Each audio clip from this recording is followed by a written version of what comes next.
All right, the news just broke that the greatest mixed martial artist of all time is returning back to the octagon. Yes, I'm talking about Jon Jones. The news has broken. A lot of different MMA sites, Bleacher Report, MMA Mania, the list goes on. They're all saying that Jon Jones comes back to pay-per-view in March in Las Vegas. Against who though? That is the big question. As we know, Jon Jones, in February, it's going to be 3 years since the man fought. That is crazy. You know, the sport of mixed martial arts is the better place with Jon Jones involved. Okay, and if he's in an octagon, he's not getting into trouble on the streets. He's on the straight and narrow. He's in a training camp. But he's one of the greatest we've ever seen, you know, regardless of the talk about the steroids and the picograms. Okay, that's something else. But in terms of what he has achieved inside the octagon, is he the greatest of all time? Maybe. That's open for debate. He's certainly one of them. But that's not what this video is about. It's about who does he fight next. Now, apparently, March 5th, UFC 285 going down, T-Mobile Arena. And there's going to be 2 pay-per-views in March. One in London towards the end of the month, from what these reports say online, and one in Vegas, as I say, March 5th, I do believe. And for Jon Jones, I mean, he's got to be on that card. He has got to be on that card in Vegas because the first pay-per-view is January in Rio de Janeiro. Second one is in Perth. You know, now we're getting into March. So it needs to be that one because now we're getting way over 3 years since his last fight. So who is he going to fight? Who is Jon Jones going to fight? Because we all know we want to see him fight, but who's it going to be? That person right there. And no, I'm not talking about the women's pound for pound #1 Amanda Nunes. Of course, I'm talking about the heavyweight champ, Francis the Predator Ngannou. That is who we want to see. The hardest hitting guy that I think we've seen in recent years. The only person that could give him a contest in that division would be Derek Lewis. Okay, but Francis is the champ. And we don't know what's going on right now. But sources are saying it's not Francis Ngannou. They're saying that it's Curtis Blades, okay? Francis is recovering from knee surgery. Francis is also going through, I don't know, maybe negotiations still. I'm not sure how that lines. But that's the fight we wanted to see. But I don't think that's the fight that's going to happen. I hope I'm wrong. Now, the next fight after that we wanted to see, of course, #2, Stipe Miocic. He has a claim to be the greatest heavyweight on planet goddamn Earth, the best UFC heavyweight that we've ever seen, because he defended the belt 3 times more than anybody else. But Stipe's a low-key kind of guy, you know. We don't know if he's ever going to fight again. I hope so. The thing with Stipe is he is low-key. He's not all over social media. He's not doing interviews. He's not making appearances. He lives a quiet life. And you've got to respect that. And he's still a fireman to this day. I love Stipe Miocic. I love watching him fight. And I would love nothing more than to see Jon Jones take on Stipe Miocic. I mean, that would be a gigantic fight. And I think that's what Jones was looking for. All right, today's video is brought to you by Ridge Wallet. Look at this thing. Small, sleek, sophisticated. This is my old wallet. It's big. It's bulky. It gets filled with junk, business cards, receipts. Not this bad boy. This little smart bad boy, though, holds 12 business cards. It has room for cash. It has over 50,000 5-star reviews. Very durable. In fact, so durable, it has a lifetime guarantee. Where do you put your keys? You put them in the matching key case, by the way, which have over 30 different colors available. The Ridge Wallet comes in carbon fiber, burnt titanium, and 28 other different colors. 50,000 5-star reviews. And if you don't like it, you can test drive this bad boy for 45 days. And if you don't love it, they will give you a full cash refund. So it's coming up to Christmas. And right now, up until the 22nd of December, Ridge are offering these bad boys at a 40% discount. All you got to do is go to ridge.com/Bisping. 40% off. These are excellent Christmas presents. Ridge.com/Bisping. 50,000 5-star reviews, 30 different colors, 12 business cards, room for cash, money back guarantee. What more do you want? Ridge.com/Bisping. You know, yes, it's been 3 years, and there's a narrative. You know, people were saying, oh, he doesn't want to fight. Jan Blachowicz, former 205-pound champ, came out and said, Jones is scared. That's why he's not fighting. He's afraid to lose. I love Jan.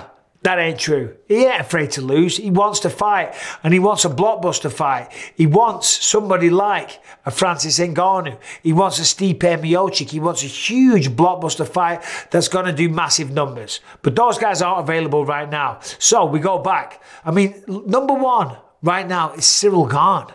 Cyril Gane was the interim heavyweight champ. He won that against Derek Lewis, but then sadly he fought Ngannou. Hey, fair play to Ngannou. Ngannou beat the interim champ, rightly claimed his title back and said, no, this is mine.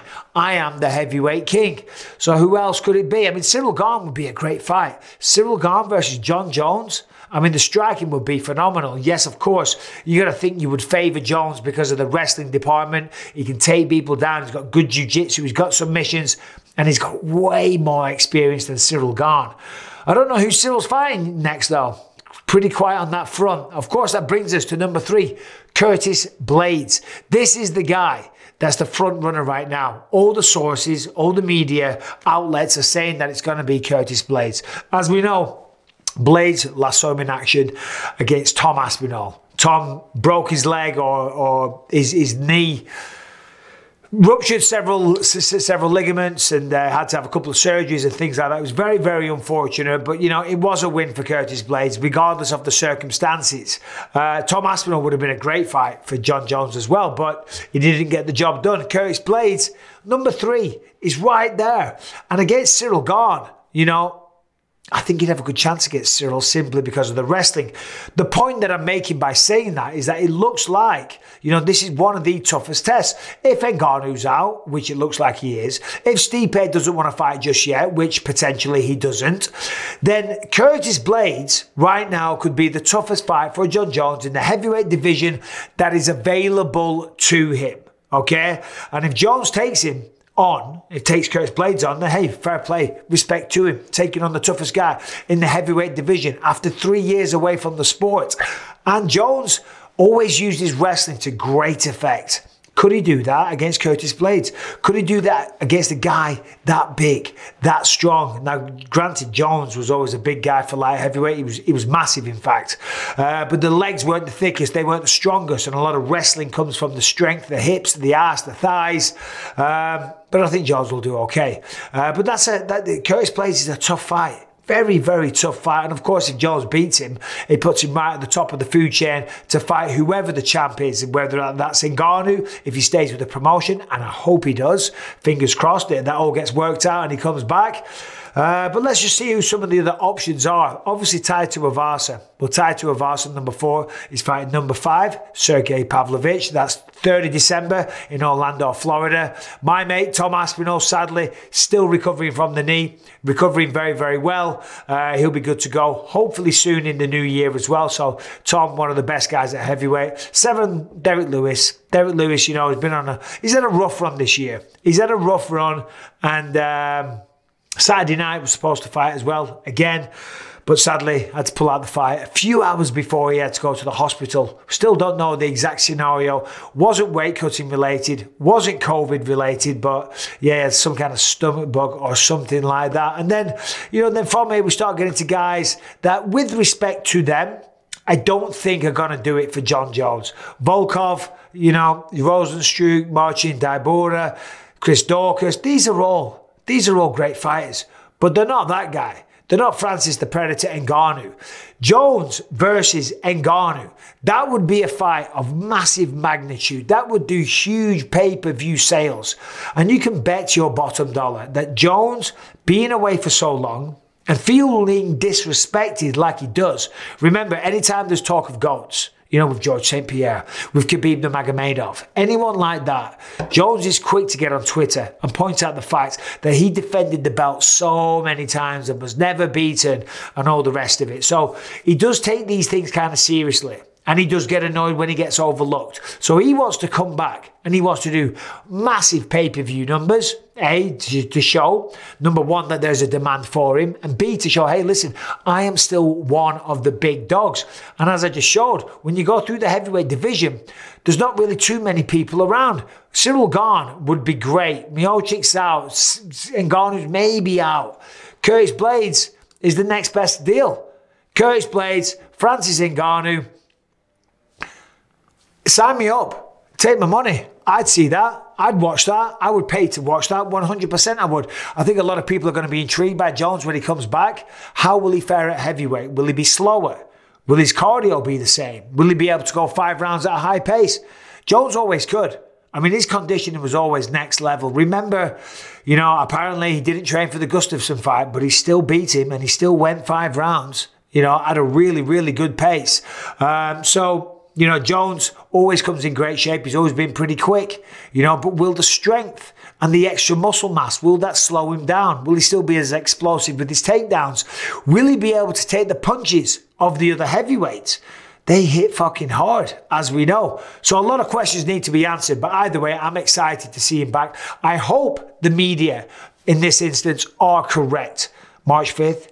UFC 285, Jon Jones versus Curtis Blades. It is a heavy, heavy rumor right now. It is not signed, sealed, and delivered, you know, but it's reported en masse by the mixed martial arts media. What do you think? Let me know in the comments. Anyway, I hope you're all well. Subscribe, ring the bell.